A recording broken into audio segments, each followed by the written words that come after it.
गुरुर्ब्रह्मा गुरुर्विष्णु गुरुर्देवो महेश्वरः गुरु साक्षात् परं ब्रह्म तस्मै श्री गुरवे नमः। रामानुजं सीतां भरतं भरतानुजं सुग्रीवं वायुसूनुं च प्रणमामि पुनः पुनः। नमोऽस्तु रामाय सलक्ष्मणाय देव्यै च तस्यै जनकात्मजायै। नमोऽस्तु रुद्रेन्द्रयमानिलेभ्यो नमोऽस्तु चन्द्रार्कमरुद्गणेभ्यः। नारायण नारायण नारायण नारायण। वाल्मीकि रामायण का युद्ध कांड कल 120वां अध्याय समाप्त हुआ। भगवान ने इंद्र को कहा कि तुम जो है ये जितने हमारे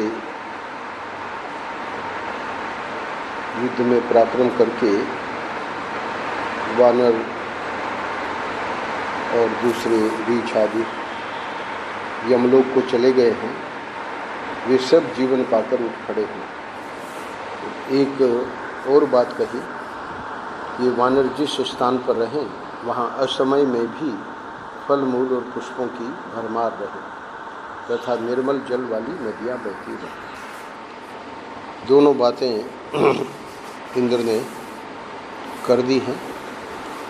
अब अगले अध्याय में वाल्मीकि जी वर्णन कर रहे हैं, उस रात्रि को विश्राम करके जब शत्रुसूदन श्री राम दूसरे दिन प्रातःकाल सुखपूर्वक उठे, तब कुशल प्रश्न के पश्चात विभीषण ने हाथ जोड़कर कहा, हे रघुनंदन, स्नान के लिए जल, अंगराग, वस्त्र, आभूषण, चंदन और भांति भांति की दिव्य मालाएं आपकी सेवा में उपस्थित हैं। हे रघुवीर, श्रृंगार कला को जानने वाली ये कमल नयनी नारियां भी सेवा के लिए प्रस्तुत हैं, जो आपको विधि पूर्वक स्नान कराएंगी। विभीषण के ऐसा कहने पर श्री रामचंद्र जी ने उनसे कहा कि हे मित्र, तुम सुग्रीव आदि वानर वीरों से स्नान के लिए अनुरोध करो। मेरे लिए तो इस समय सत्य का आश्रय लेने वाले धर्मात्मा महाबाहु भरत, जो कि बहुत कष्ट सह रहे हैं, वे सुकुमार हैं और सुख पाने के योग्य हैं।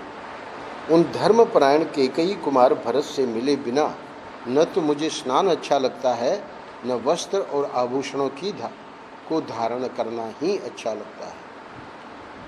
अब तो तुम इस बात की ओर ध्यान दो कि हम किस तरह जल्दी से जल्दी अयोध्यापुरी को लौट सकेंगे, क्योंकि वहाँ तक पैदल यात्रा करने वाले के लिए यह मार्ग बहुत ही दुर्गम है।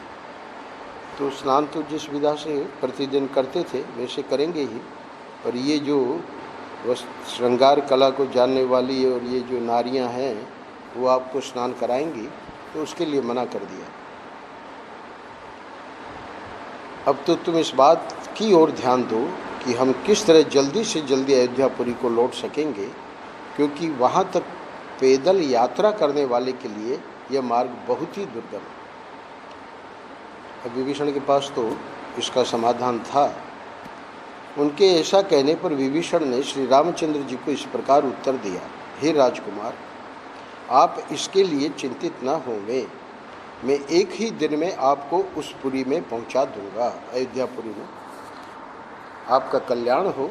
मेरे यहाँ मेरे बड़े भाई कुबेर का सूर्य तुल्य तेजस्वी पुष्पक विमान मौजूद है, जिसे महाबली रावण ने संग्राम में कुबेर को हराकर छीन लिया था। अतुल पराक्रमी हे श्री राम, वह इच्छानुसार चलने वाला दिव्य एवं उत्तम विमान मैंने यहाँ आप ही के लिए रख छोड़ा है। मेघ जैसा दिखाई देने वाला वह दिव्य विमान यहाँ विद्यमान है, जिसके द्वारा निश्चिंत होकर आप अयोध्यापुरी को जा सकेंगे। हे श्री राम, अब यहाँ एक प्रार्थना कर रहा है, यदि मुझे आप अपना कृपा पात्र समझते हैं,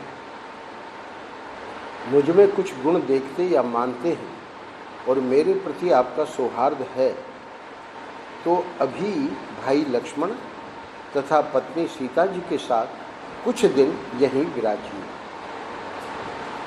वो जो समस्या थी उसका तो समाधान कर दिया कि आप उसी दिन उस विमान में बैठ के पहुंच जाएंगे। तो इसलिए अभी जो आपके पास कुछ दिन बचे हैं, मैं चाहता हूँ मैं संपूर्ण मनोवांछित वस्तुओं द्वारा आपका सत्कार करूँ। मेरे उस सत्कार को ग्रहण कर लेने के पश्चात अयोध्या को पधारिएगा। हे रघुनंदन, मैं प्रसन्नतापूर्वक आपका सत्कार करना चाहता हूँ। मेरे द्वारा प्रस्तुत किए गए उस सत्कार को आप सुहृदों तथा सेनाओं के साथ ग्रहण करें। अब भगवान ने जब स्नान के लिए ही कह दिया कि न तो स्नान अच्छा लगता है न वस्त्र, और जो भरत है तो उसका हमको ध्यान आ रहा है, तो फिर भी ये अपनी बात को रखता है। हे रघुवीर, मैं केवल प्रेम, सम्मान और सौहार्द के कारण ही आपसे ये प्रार्थना कर रहा हूँ। आपको प्रसन्न करना चाहता हूँ। मैं आपका सेवक हूँ, इसलिए आपसे विनय करता हूँ, आपको आज्ञा नहीं देता हूँ। इसमें एक बात और भी है, इतने दिनों से युद्ध चल रहा था, तो इसका भाव है कि तुरंत अयोध्या न जाकर कुछ विश्राम करें। जब विभीषण ने ऐसी बात कही, तब श्री राम समस्त राक्षसों और वानरों के सुनते हुए ही उनसे बोले, हे वीर, यानी विभीषण के साथ उनके मंत्री वगैरह और भी राक्षस भी हैं वहाँ। हे वीर, मेरे परम सुहृद और उत्तम सचिव बनकर तुमने सब प्रकार की चेष्टाओं द्वारा मेरा सम्मान और पूजन कर लिया है। हे राक्षसेश्वर, तुम्हारी इस बात को मैं निश्चय ही अस्वीकार नहीं कर सकता हूँ, परंतु इस समय मेरा मन अपने उन भाई भरत को देखने के लिए उतावला हो उठा है, जो मुझे लौटा ले जाने के लिए चित्रकूट तक आए थे और मेरे चरणों में सिर झुकाकर याचना करने पर भी जिनकी बात मैंने नहीं मानी थी। तो कह सकता कि अभी तो कुछ दिन है आपके पास, और भगवान देखिए आगे की यात्रा में 2 स्थानों पे रुकेंगे। तो भगवान कह रहे हैं कि भरत के सिवाय कौशल्या, सुमित्रा, यशस्विनी, कैकेयी, माता कौशल्या, सुमित्रा, यशस्विनी, कैकेयी, मित्रवर, गुह और नगर एवं जनपद के लोगों को देखने के लिए भी मुझे बड़ी उत्कंठा हो रही है। हे सौम्य विभीषण, अब तो तुम मुझे जाने की ही अनुमति दो। मैं तुम्हारे द्वारा बहुत सम्मानित हो चुका हूँ। हे सखे, अब ये जो मन्युर न खलु कर्तव्य सखे त्वाम च अनुमानये, मेरे सहट के कारण मुझ पर क्रोध न करना। इसके लिए मैं तुमसे बार बार प्रार्थना करता हूँ। ये है भगवान की विनम्रता। मानव लीला में कैसे मनुष्य को होना चाहिए उसका आदर्श स्थापित कर रहे हैं। हे राक्षस राज, अब शीघ्र मेरे लिए पुष्पक विमान को यहाँ मंगाओ। जब मेरा यहाँ कार्य समाप्त हो गया तब यहाँ ठहरना मेरे लिए कैसे ठीक हो सकता है। श्री रामचंद्र जी के ऐसा कहने पर राक्षस राज विभीषण ने बड़ी उतावली के साथ उस सूर्य तुल्य तेजस्वी विमान का आवाहन किया। अब वो विमान के बारे में वाल्मीकि जी लिखते हैं, उस विमान का एक एक अंग सोने से जड़ा हुआ था, जिससे उसकी विचित्र शोभा होती थी। उसके भीतर नीलम की वेदियाँ थीं, जहाँ तहाँ गुप्त गृह बने हुए थे, और वह सब और चांदी के समान चमकीला था। वह श्वेत पीत वर्ण वाली पताकाओं तथा ध्वजों से अलंकृत था। उसमें सोने के कमलों से सुसज्जित स्वर्णमयी अट्टालिकाएँ थीं, जो उस विमान की शोभा बढ़ाती थी। सारा विमान छोटी छोटी घंटियों से युक्त झालरों से व्याप्त था। उसमें मोती और मणियों की खिड़कियाँ लगी थीं। सब और घंटे बंधे थे जिससे मधुर ध्वनि होती रहती थी। वह विश्वकर्मा का बनाया हुआ विमान सुमेरु शिखर के समान ऊंचा तथा मोती और चांदी से सुसज्जित बड़े बड़े कमरों से विभूषित था। उसकी फर्श विचित्र स्फटिक मणि से जड़ी हुई थी। उसमें नीलम के बहुमूल्य सिंहासन थे जिन पर महामूल्यवान बिस्तर बिछे हुए थे। उसका मन के समान वेग था और उसकी गति कहीं रुकती नहीं थी। वह विमान सेवा में उपस्थित हुआ। विभीषण श्री राम को उसके आने की सूचना देकर वहां खड़े हो गए। पर्वत के समान ऊंचे और इच्छानुसार चलने वाले उस पुष्पक विमान को तत्काल उपस्थित देख लक्ष्मण सहित उदार चेता भगवान श्री राम को बड़ा आश्चर्य हुआ। अगले अध्याय में फूलों से सजे हुए पुष्पक विमान को वहां उपस्थित करके पास ही खड़े हुए विभीषण ने श्री राम से कुछ कहने का विचार किया। राक्षसराज विभीषण ने दोनों हाथ जोड़कर बड़ी विनय और उतावली के साथ श्री रघुनाथ जी से पूछा कि हे प्रभु, अब मैं क्या सेवा करूं? अर्थात सत्कार वाली बात आदि वो तो मना कर दिए, स्नान वाली बात भी मना कर दिए। तो अब भी चूँकि प्रस्थान करने जा रहे हैं तो कोई सेवा अगर बतावें तो विभीषण चाह रहा है कि मैं कुछ सेवा करूं।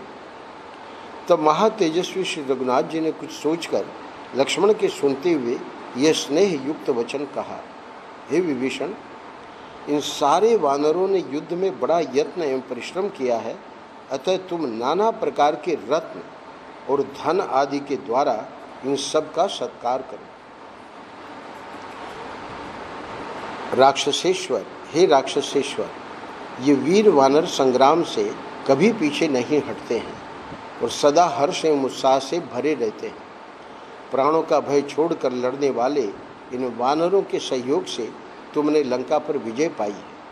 ये सभी वानर इस समय अपना काम पूरा कर चुके हैं, अतः इन्हें रत्न और धन आदि देकर तुम इनके इस कर्म को सफल करो। किष्किंधा कांड में वर्णन आया है सुग्रीव के पास कितना क्या ऐश्वर्य था। तो ये सब जो है, जो मनुष्य जैसे एक जाति है वैसे ही एक आदि मानव जैसे एक जाति है। तो उनकी स्त्रियां वगैरह धन और रत्न से बहुत प्रसन्न होंगी। तुम कृतज्ञ होकर जब इनका इस प्रकार सम्मान और अभिनंदन करोगे तब वे वानर यूथपति बहुत संतुष्ट होंगे। ऐसा करने से सब लोग ये जानेंगे कि विभीषण उचित अवसर पर धन का त्याग एवं दान करते हैं। यथा समय न्यायोचित रीति से धन और रत्न आदि का संग्रह करते रहते हैं, दयालु हैं और जितेंद्रिय हैं, इसलिए तुम्हें ऐसा करने के लिए समझा रहा हूँ। हे नरेश्वर, जो राजा सेवकों में प्रेम उत्पन्न करने वाले दान मान आदि सब गुणों से रहित होता है, उसे युद्ध के अवसर पर उद्विग्न हुई सेना छोड़कर चल देते हैं। सेना समझती है कि यह व्यर्थ ही हमारा वध करा रहा है, हमारे भरण पोषण का या योगक्षेम की चिंता इसे बिल्कुल नहीं। श्री राम के ऐसा कहने पर विभीषण ने उन सब वानरों को रत्न और धन देकर सभी का सत्कार किया, पूजन किया। उन वानर युद्धपतियों को रत्न और धन से पूजित हुआ देख उस समय भगवान श्री राम लजाती हुई मनस्विनी विदेह कुमारी को अंक में लेकर पराक्रमी धनुर्धर बंधु लक्ष्मण के साथ उस उत्तम विमान पर आरूढ़ हुए। हमारे पास एक भगवान राम का चित्र है जिसमें विदेह कुमारी उनकी गोद में बैठी। दत्तावधूत जी ने वो चित्र दिया था हमारे कमरे में। तो उसको लज्जा आ रही है विदेह कुमारी को, और भगवान उसको अपने गोद में लेकर और बैठते हैं विमान पर। विमान पर बैठकर समस्त वानरों का समादर करते हुए उन ककुस्त कुलभूषण श्री राम ने विभीषण सहित महापराक्रमी सुग्रीव से कहा, हे वानर श्रेष्ठ वीरों, आप लोगों ने अपने इस मित्र का कार्य मित्रोचित रीति से ही भली भांति संपन्न किया। अब आप सब अपने अपने अभिष्ट स्थानों को चले जाएं। हे सखे सुग्रीव, एक हितैषी एवं प्रेमी मित्र को जो काम करना चाहिए वह सब तुमने पूरा पूरा कर दिखाया, क्योंकि तुम अधर्म से डरने वाले हो। हे वानर राज, अब तुम अपनी सेना के साथ शीघ्र ही किष्किंधापुरी को चले जाओ। विभीषण को कहते हैं, हे विभीषण, तुम भी लंका में मेरे दिए हुए अपने राज्य पर स्थिर रहो। अब इंद्र आदि देवता भी तुम्हारा कुछ बिगाड़ नहीं सकते हैं। यही है भगवान का सामर्थ्य। अब कोई कुछ विभीषण का नहीं बिगाड़ सकता। अब इस समय मैं अपने पिता की राजधानी अयोध्या जाऊंगा। इसके लिए आप सब लोगों से पूछता हूँ और सबकी अनुमति चाहता हूँ। श्री रामचंद्र जी के ऐसा कहने पर सभी वानर सेनापति तथा राक्षस राज विभीषण हाथ जोड़कर कहने लगे, हे भगवान, हम भी अयोध्यापुरी को चलना चाहते हैं। आप हमें भी अपने साथ ले चलिए। वहाँ हम प्रसन्नतापूर्वक वनों रूप वनों में विचरेंगे। हे नृपश्रेष्ठ, राज्याभिषेक के समय मंत्रपूत जल से भीगे हुए आपके श्री विग्रह की झांकी करके माता कौशल्या के चरणों में मस्तक झुकाकर हम शीघ्र अपने घर लौट आएंगे। विभीषण सहित वानरों के इस प्रकार अनुरोध करने पर श्री राम ने सुग्रीव तथा विभीषण सहित उन वानरों से कहा, हे मित्रों, यह तो मेरे लिए प्रिय से भी प्रिय बात होगी, परम प्रिय वस्तु का लाभ होगा यदि मैं आप सभी सुहृदों के साथ अयोध्यापुरी को चल सकूं। इससे मुझे बड़ी प्रसन्नता प्राप्त होगी। हे सुग्रीव, तुम सब वानरों के साथ शीघ्र ही इस विमान पर चढ़ जाओ।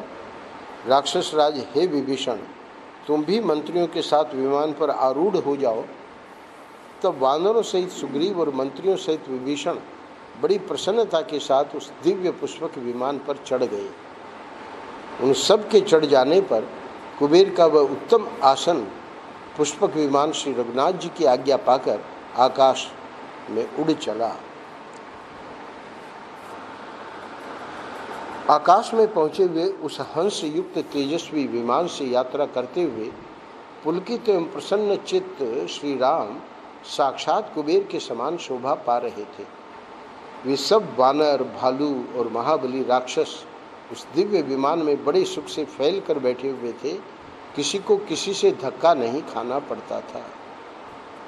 इसके बारे में वर्णन आया है पुष्पक विमान जितने जैसे लोग उसमें बैठते थे वैसे वो बढ़ भी जाता था। अगले अध्याय में श्री राम की आज्ञा पाकर वह हंस युक्त उत्तम विमान महान शब्द करता हुआ आकाश में उड़ने लगा। उस समय रकुल नंदन श्री राम ने सब ओर दृष्टि डालकर चंद्रमा के समान मनोहर मुख वाली मिथिलेश कुमारी सीता से कहा। अभी विमान लंका पर ही है। क्या कहते हैं भगवान, क्योंकि वो तो अशोक वाटिका में थी।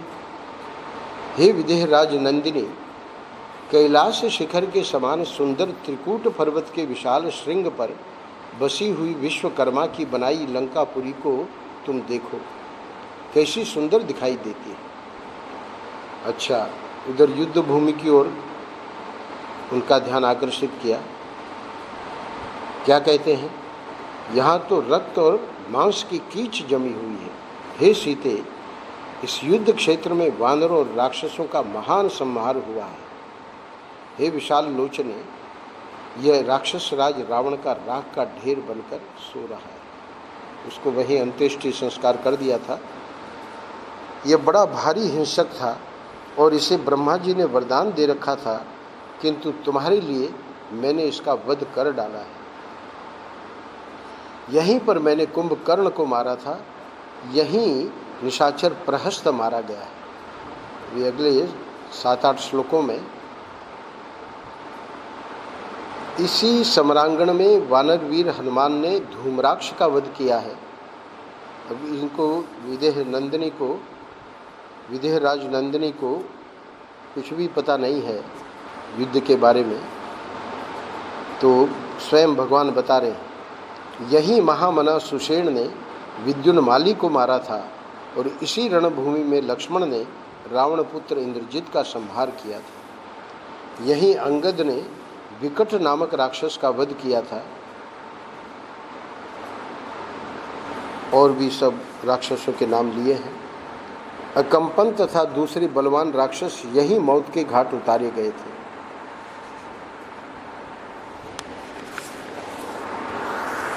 कुंभकर्ण के दोनों पुत्र कुंभ और निकुंभ भी यही मृत्यु को प्राप्त हुए। अकंपन और पराक्रमी शोणिताक्ष का भी यही काम तमाम हुआ था। यूपाक्ष और प्रजंग भी इसी महासमर में मारे गए थे। भगवान कहते हैं कि सूर्य शत्रु और ब्रह्म शत्रु नामक निशाचरों का भी यही वध किया गया था। यही रावण की भार्या मंदोदरी ने उसके लिए विलाप किया था। किसके लिए? रावण के लिए। उस समय वह अपने हजारों से भी अधिक स्रोतों से घिरी हुई थी। हे सुमुखी, सीता को संबोधन करते हैं, यह समुद्र का तीर्थ दिखाई देता है। विमान थोड़ा आगे बढ़ गया है, जहाँ समुद्र को पार करके हम लोगों ने वह रात बिताई थी। हे विशाल लोचने, खारे पानी के समुद्र में यह मेरा बंधवाया हुआ पुल है। पुल जब दृष्टिगोचर हुआ तो बताया कि नल सेतु के नाम से विख्यात है ये पुल। नल ने ही उसको बनाया था। हे देवी, तुम्हारे लिए ही यह अत्यंत दुष्कर सेतु बांधा गया था। इस अक्षोभ्य वरुणालय समुद्र को तो देखो, जो अपार सा दिखाई देता है। शंख और सीपियों से भरा हुआ यह सागर कैसी गर्जना कर रहा है। हे मिथिलेश कुमारी, इस सुवर्णमय पर्वतराज हिरण्यनाभ को तो देखो। मैनाक पर्वत जो ऊपर उठाया था, जो हनुमान जी को विश्राम देने के लिए समुद्र की जलराशि को चीर कर ऊपर को उठ गया था, और वहाँ एक विशाल टापू दिखाया समुद्र में। भगवान ने वहाँ सेना का पड़ाव डाला था सेतु बनाते हुए। यही पूर्व काल में भगवान महादेव ने मुझ पर कृपा की थी। सेतु बांधने से पहले मेरे द्वारा स्थापित होकर वे यहाँ विराजमान हुए थे। इस पुण्य स्थल में विशालकाय समुद्र का तीर्थ दिखाई देता है। अब उस छोर पे पहुँच गए हैं, जो सेतु निर्माण का मूल प्रदेश होने के कारण सेतु बंध नाम से विख्यात तथा तीनों लोगों द्वारा पूजित होगा। आज भी रामेश्वरम में जो लोग जाते हैं तो वहाँ सेतु बंध नाम से विख्यात है, वो वहाँ जाते हैं, उसका दर्शन करते हैं। यह तीर्थ परम पवित्र और महान पातकों का नाश करने वाला होगा। यहीं ये राक्षस राज विभीषण आकर मुझसे मिले थे। विभीषण चारों मंत्रियों के साथ आकाश मार्ग से उस और यानी लंका के उस पार तो वो स्थान बताते हैं।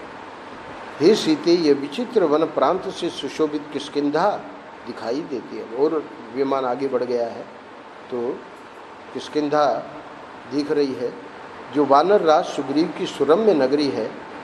यही मैंने वाली का वध किया था। तदनंतर वाली पालित किष्किंधापुरी का दर्शन करके सीता ने प्रेम से विवल होकर श्री राम से विनय पूर्वक कहा। अब इतना सब देखने के बाद सीता के हृदय में एक इच्छा जागृत होती है। हे महाराज, मैं सुग्रीव की तारा आदि प्रिय भार्याओं तथा अन्य वानरेश्वरों की स्त्रियों को साथ लेकर आपके साथ अपनी राजधानी अयोध्या में चलना चाहती हूँ। विदेह नंदिनी सीता के ऐसा कहने पर श्री रघुनाथ जी ने कहा, ऐसा ही हो।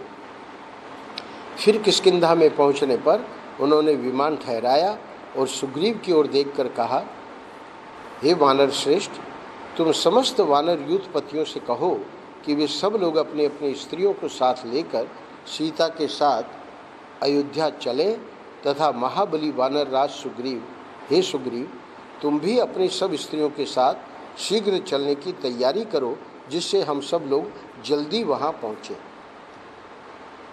अमित तेजस्वी श्री रघुनाथ जी के ऐसा कहने पर उन सब वानरों से घिरे हुए श्रीमान वानर राज सुग्रीव ने शीघ्र ही अंतःपुर में प्रवेश करके तारा से भेंट की और कहा कि हे प्रिय, तुम मिथिलेश कुमारी सीता का प्रिय करने की इच्छा से श्री रघुनाथ जी की आज्ञा के अनुसार सभी प्रधान प्रधान महात्मा वानरों की स्त्रियों के साथ शीघ्र चलने की तैयारी करो। हम लोग इन वानर पत्नियों को साथ लेकर चलेंगे और उन्हें अयोध्यापुरी तथा महाराज दशरथ की सब रानियों का दर्शन कराएंगे। सुग्रीव की यह बात सुनकर सर्वांग सुंदरी तारा ने समस्त वानर पत्नियों को बुलाकर कहा, हे सखियों, सुग्रीव की आज्ञा के अनुसार तुम सब लोग अपने पतियों समस्त वानरों के साथ अयोध्या चलने के लिए शीघ्र तैयार हो जाओ। अयोध्या का दर्शन करके तुम लोग मेरा भी प्रिय कार्य करोगी। वहाँ पुरवासियों तथा जनपद के लोगों के साथ श्री राम का जो अपने नगर में प्रवेश होगा वह उत्सव हमें देखने को मिलेगा। हम वहाँ महाराज दशरथ की समस्त रानियों के वैभव का भी दर्शन करेंगी। तारा की यह आज्ञा पाकर सारी वानर पत्नियों ने श्रृंगार करके उस विमान की परिक्रमा की और सीता जी के दर्शन की इच्छा से वे उस पर चढ़ गए। उन सब के साथ विमान को शीघ्र ही ऊपर उठा देख श्री रघुनाथ जी ने ऋष्यमुख के निकट आने पर पुनः विदेह नंदिनी से कहा, हे सीते, वह जो बिजली सहित मेघ के समान सुवर्णमय धातुओं से युक्त श्रेष्ठ एवं महान पर्वत दिखाई देता है, उसका नाम ऋष्यमुख है। हे सीते, यहीं यानी ऋष्यमुख पर्वत पर ही मैं वानर राज सुग्रीव से मिला था और मित्रता करने के पश्चात वाली का वध करने के लिए प्रतिज्ञा की। अब वो पंपा सरोवर दिखाई दे रहा है, उसका परिचय दे रहे हैं। यही वह पंपा नामक पुष्करिणी है जो तटवर्ती विचित्र काननों से सुशोभित हो रही है। यहाँ तुम्हारे वियोग से अत्यंत दुखी होकर मैंने विलाप किया था। इसी पंपा के तट पर मुझे धर्मपरायणा शबरी का दर्शन हुआ था। अच्छा, दूसरी ओर दिखा रहे हैं, इधर वह स्थान है जहाँ 1 योजन लंबी भुजा वाले कबंध नामक असुर का मैंने वध किया था। हे विलासशालिनी सीते, जन स्थान में वह शोभाशाली विशाल वृक्ष दिखाई दे रहा है जहाँ बलवान एवं महातेजस्वी पक्षी प्रवर जटायु तुम्हारी रक्षा करने के कारण रावण के हाथ से मारे गए थे। वो स्थान देख के तो सीता को याद आ गई, क्योंकि रावण के अंक में थी जब जटायु को मारा था। यह वह स्थान है, शायद सीता को रख के फिर युद्ध किया था उसने। यह वह स्थान है जहाँ मेरे सीधे जाने वाले बाणों द्वारा खर मारा गया। अब ये खर दूषण आदि को त्रिशरा को जब मारा है तो लक्ष्मण के साथ सीता जी को भेज दिया था, तो वो स्थान दिखा रहे हैं। और हे शुभ दर्शन है, यह हम लोगों का आश्रम है तथा वह विचित्र पर्णशाला दिखाई देती है जहाँ आकर राक्षस राज रावण ने बलपूर्वक तुम्हारा अपहरण किया था। यह स्वच्छ जलराशि से सुशोभित मंगलमयी रमणीय गोदावरी नदी है तथा वह केले की कुंजों से घिरा हुआ महर्षि अगस्त्य का आश्रम दिखाई देता है। अब जिन स्थानों का परिचय दे रहे हैं वो सीता के सब देखे हुए हैं। यह महात्मा सुतीक्ष्ण का दीप्तिमान आश्रम है और विदेह नंदिनी सुतीक्ष्ण जी का आश्रम इसमें बाद में गए थे अपहरण के बाद। और हे विदेह नंदिनी, वह शरभंग मुनि का महान आश्रम दिखाई देता है जहाँ सहस्र नेत्रधारी पुरंदर इंद्र पधारे थे। यह वह स्थान है जहाँ मैंने विशालकाय विराट का वध किया था। हे देवी, हे तनु मध्य में ये वे तापस दिखाई देते हैं जिनका दर्शन हम लोगों ने पहले किया था। वहाँ आ चुका है, कई प्रकार के तपस्वी थे, अलग अलग प्रकार के। कोई भूखे रहते थे, कोई वायु पी के रहते थे, कोई जल पी के रहते थे, कोई उल्टे शीर्षासन में रहते थे। कई प्रकार के तपस्वी उसको भी स्थान को दिखा रहे हैं। हे सीते, इस तापसाश्रम पर ही सूर्य और अग्नि के समान तेजस्वी कुलपति अत्रि मुनि निवास करते हैं। यहीं तुमने धर्मपरायणा तपस्विनी अनुसुईया देवी का दर्शन किया था। सुतीक्ष्ण जी का भी भगवान साथ में ही थे। मैं गलत बोल गया। हे सुतनो, वह गिरिराज चित्रकूट प्रकाशित हो रहा है, वहीं कैकेयी कुमार भरत मुझे प्रसन्न करके लौटा लेने के लिए आए थे। हे मिथिलेश कुमारी, यह विचित्र काननों से सुशोभित रमणीय यमुना नदी दिखाई देती है और ये शोभाशाली भरद्वाज आश्रम दृष्टिगोचर हो रहा है। ये पुण्य सलीला त्रिपथगा गंगा नदी दिख रही है, जिनके तट पर नाना प्रकार के पक्षी कलरव करते हैं और द्विज वृंद पुण्य कर्मों में रत हैं। इनके तटवर्ती वन के वृक्ष सुंदर फूलों से भरे हुए हैं। अब श्रृंगवेरपुर, जहाँ मेरा मित्र गुह रहता है, हे सीते, यह यूप मालाओं से अलंकृत सरयू दिखाई देती है। यमुना जी का दर्शन, गंगा जी का दर्शन और सरयू जी का दर्शन, जिसके तट पर मेरे पिताजी की राजधानी है। हे विदेह नंदिनी, तुम वनवास के बाद फिर लौटकर अयोध्या को आई हो, इसलिए इस पुरी को प्रणाम करो। तब विभीषण सहित वे सब राक्षस और वानर अत्यंत हर्ष से उल्लसित हो उछल उछल कर उस पुरी का दर्शन करने लगे। यहाँ ये 123वां अध्याय पूरा होता है। कहते हैं, तत्पश्चात वे वानर और राक्षस श्वेत अट्टालिकाओं से अलंकृत और विशाल भवनों से विभूषित अयोध्यापुरी को, जो हाथी घोड़ों से भरी थी और देवराज इंद्र के अमरावतीपुरी के समान शोभित होती थी, देखने लगे। भरत जी कहेंगे संभलाते हुए राज्य को, भगवान को, कि इसमें 10 गुना वृद्धि हो गई 14 वर्ष हर चीज की। तो ये ठाकुर जी की कृपा है। कल अगले अध्याय में श्री राम का भरद्वाज आश्रम पर उतरकर महर्षि से मिलना और उनसे वर पाना। तो यहाँ भरद्वाज आश्रम में, यानी अयोध्या के पूर्व भरद्वाज जी का आश्रम है, और उसके अगले अध्याय में वहीं से भरद्वाज आश्रम से ही हनुमान जी को भेजते हैं भगवान। वो निषाद राज गुह को भी मिलने के लिए कहते हैं कि उनसे भी तुम मिलना हे हनुमान, और फिर भरत जी को मिलके और मेरे आगमन की सूचना देना। तो इस 125वें अध्याय को हम कल करेंगे। अब हनुमान जी का भरत को श्री राम, लक्ष्मण और सीता के वनवास संबंधी सारे वृत्तांतों को 126वें अध्याय में सुनाया है, और युद्धकांड के अंतिम 2 अध्याय हैं। अयोध्या में श्री राम के स्वागत की तैयारी, जब भरत को सूचना दे दी गई, पूरी तैयारी करते हैं। भरत के साथ सबका श्री राम की अगवानी के लिए नंदीग्राम में पहुंचना, श्री राम का आगमन, भरत आदि के साथ उनका मिलाप तथा पुष्पक विमान को कुबेर के पास भगवान लौटा देते हैं। और अंतिम अध्याय में युद्धकांड में, जो कि बहुत लंबा है, 125 श्लोकों का, भरत का श्री राम को राज्य लौटाना, श्री राम की नगर यात्रा, राज्याभिषेक, वानरों की विदाई तथा ग्रंथ का महात्म्य। यानी 128वें अध्याय में ग्रंथ का महात्म्य भी कह दिया गया है, क्योंकि बहुत से विद्वानों के अनुसार ये युद्धकांड की समाप्ति पर ही वाल्मीकि रामायण पूरा हो जाता है, उत्तरकांड परिशिष्ट के रूप में। क्योंकि उत्तरकांड को जब आप सुनेंगे तो बहुत ही विचित्र, जैसे शुरू में तो भगवान के प्रश्न का उत्तर दिया है अगस्त्य ऋषि ने, सभी ऋषि लोग आए हैं राज्याभिषेक के बाद, और बहुत सारी कथाएं भगवान सुनाते हैं लक्ष्मण को, अयोध्यावासियों को।